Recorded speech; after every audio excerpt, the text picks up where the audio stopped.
Noong pangarap niyong bakasyon, biyeheros? Yung present si Haring Araw, no? Tapos may malamig na inumin kaharap ang asul na dagat. Sabay maglalakad sa pinong-pinong puting buhangin.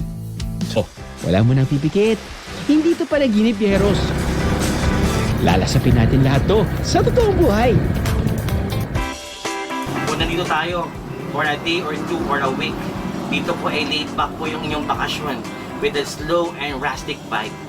Kaya ano pa, hinihintay nyo, marina ka mo, kadina sa Sorsogon. Anong klaseng relaxation ang hanap niyo, biyeheros? Baka dito niyo na mahanap yan sa Sorsogon.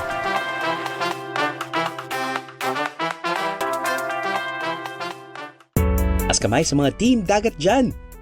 Kung dagat ang takbuhan nyo para sa isang relaxing na bakasyon, swak sa inyo ang unang destinasyon natin.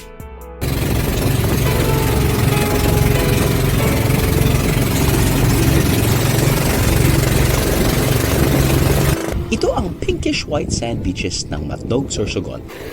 Ang Subic Dako o Big Beach at Subic Saday o Small Beach.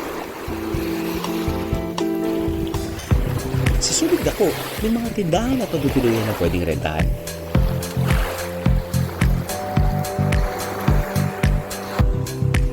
Mula sa cottages hanggang sa air-conditioned rooms na nagkakalaga ng 500 to 1,500 pesos.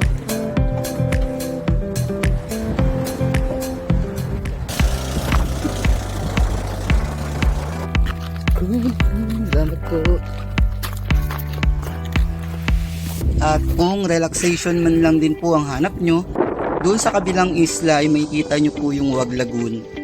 So doon sa Wag Lagoon po ay sarit-saring uri ng islang lamang dagat po yung makikita nyo po doon. So doon po is pwede din po kayong magpakain or magpa-feed ng mga isda po doon. Papakita guys oh. So paano ba yan? Hanggang dito na lang. Antayin nyo na lang po yung sunod ng kabanata ng aming vlog. Paalam!